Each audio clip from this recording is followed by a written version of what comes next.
Welcome back to educational academy Asansol. उम्मीद करता हूँ कि तुम लोग सब अच्छे हो। तो आज हम लोग सीखेंगे कैन का यूज़ कहाँ किया जाता है।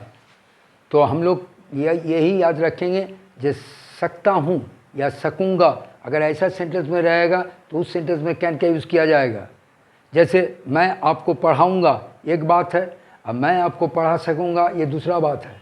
अब जो दूसरा वाला सेंटेंस है जो मैं आपको पढ़ा सकूँगा या मैं आपको पढ़ा सकता हूँ, अगर बोलेंगे तो उसमें कैन का यूज़ होगा। लेकिन अगर हम बोलेंगे मैं तुम्हें पढ़ाऊँगा, मैं आपको पढ़ाऊँगा, तो वो फ्यूचर इंडेफिनिट का अनुसार बनेगा, उस समय होगा आई शैल टीच यू। लेकिन अगर हम बोलेंगे जब मैं आपको पढ़ा सकता हूँ या मैं आपको पढ़ा सकूँगा तो इंग्लिश होगा आई कैन टीच यू। वहाँ कैन विल का बदले में कैन का यूज़ कर देंगे हम।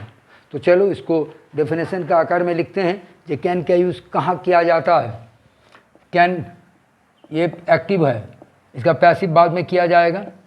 देखो वर्तमान काल में या फ्यूचर टेंस में कुछ काम किया जा सकता है या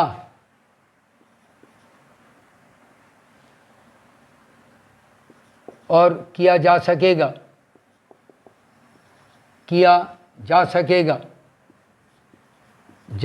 सकेगा। ऐसे में कैन का यूज़ किया जाता है। देखो हम क्या लिखें, वर्तमान काल में या फ्यूचर टेंस में कुछ काम किया जा सकता है। देखो किया जा सकता है, ये सकता है रहेगा, किया जा सकता है और किया जा सकेगा ऐसा रहेगा। तो किया जा सकता है या किया जा सकेगा ऐसे में कैन का यूज़ किया जाता है। इसका पहचानने का फॉर्मूला माने तरीका है, सबसे पहले सकता हूँ ये रहेगा, या सकूँगा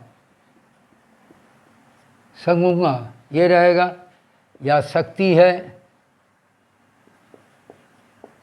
है या सकेगी, ये सब सेंटेंस का अंत में रहेगा। सकता हूँ या सकूँगा, सकती है या सकेगी या सकेगा, ये सब सेंटेंस में रहता है। अगर रहेगा तब हम लोग कैन का यूज़ करेंगे। फॉर्मूला क्या है, देखो फॉर्मूला होगा सबसे पहले subject plus can, subject plus can plus verb 1 plus object. ठीक है, तो पहले एक तो सेंटेंस लिखते हैं जो मैं इस लेटर को लिख सकता हूँ।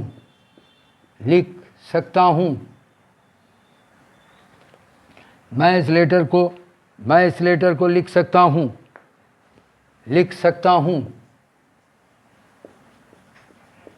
मैं इस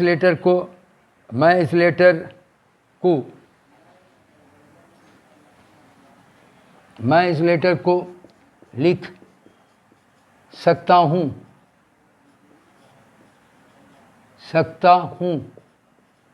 या सकूँगा, ऐसे भी हम बोल सकते हैं।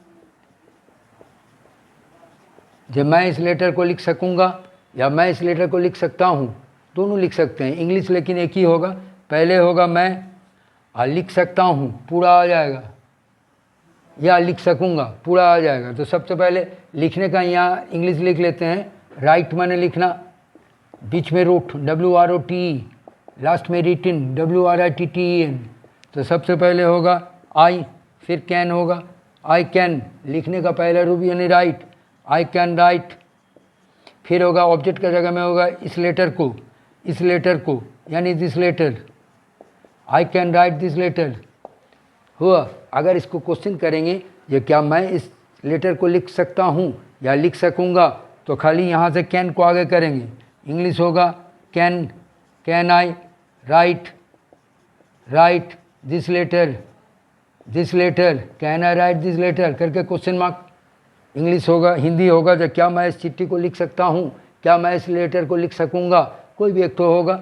अगर नेगेटिव करेंगे तो कैन का बाद नॉट, इस जगह में होगा, यानी I can not write this letter, इसका हिंदी हो जाएगा जब मैं इस चिट्ठी को नहीं लिख सकता हूँ या मैं इस चिट्ठी को नहीं लिख सकूँगा। ठीक है। अच्छा, इसको अगर हम बोलेंगे जब मैं लिखूँगा तब कैन का जगह में शैल हो जाएगा, आई शैल राइट दिस लेटर। जब मैं इस चिट्ठी को लिखूँगा तो आई शैल राइट दिस लेटर। लेकिन यहाँ है जब मैं इस चिट्ठी को लिख सकता हूँ, मैं इस चिट्ठी को लिख सकूँगा, इसीलिए शैल के बदले में हम कैन यूज़ कर रहे हैं। ठीक है। चलो और एक तो सेंटेंस करते हैं।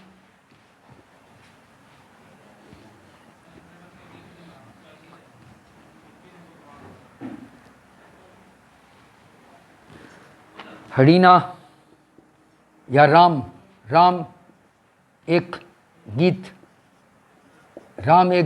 गा सकता है। राम एक गीत गा सकता है या सकेगा, दोनों हो सकता है। जो राम एक गीत गा सकता है यानी वर्तमान काल, और राम एक गीत गा सकेगा यानी फ्यूचर टेंस। दोनों में इंग्लिश लेकिन यही होगा। सबसे पहले राम होगा और गा सकता है या गा सकेगा, एक तो ले लेंगे। तो गाने का इंग्लिश पहले लिख लेते हैं, सिंग माने गाना, बीच में है सैंग SANG, लास्ट में होगा सॉन्ग SUNG, ये भार्ब है। और गीत जो है सॉन्ग, ये इसका माने है गीत, ये गीत हुआ। ये नाउन है, जो नाउन होगा उसका तीसरा रूप नहीं आएगा। तो सबसे पहले राम यानी सब्जेक्ट आ रहा राम, फिर कैन होगा, राम कैन। अब गा सकता है, गाने का पहला रूप सिंग होगा, राम कैन सिंग, यानी राम गा सकता है या राम गा सकेगा। क्या गा सकेगा? एक गीत, ये सॉन्ग जोड़ दो हुआ। इसको अगर क्वेश्चन करेंगे ये क्या राम एक गीत गा सकता है या क्या राम एक गीत गा सकेगा, तो यहाँ से कैन आगे आ जाएगा, बाकी जो है बैठा देंगे। यानी can Ram sing a song करके क्वेश्चन मार्क। और अगर नेगेटिव करेंगे जो राम एक गीत नहीं गा सकता है या राम एक गीत नहीं गा सकेगा, तो कैन का बाद नोट करेंगे, यानी राम कैनॉट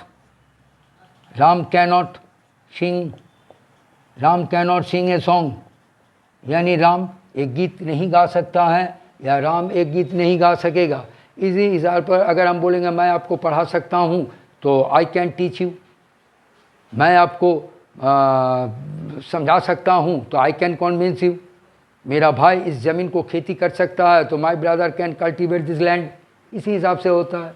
अगर तुम्हें ये वीडियो अच्छा लगता है तो ज़रूर इसको लाइक करोगे, कमेंट करोगे और फ्रेंड्स में शेयर कर दोगे। नेक्स्ट दिन हम इसका पैसिव सिखाएंगे। Thank you.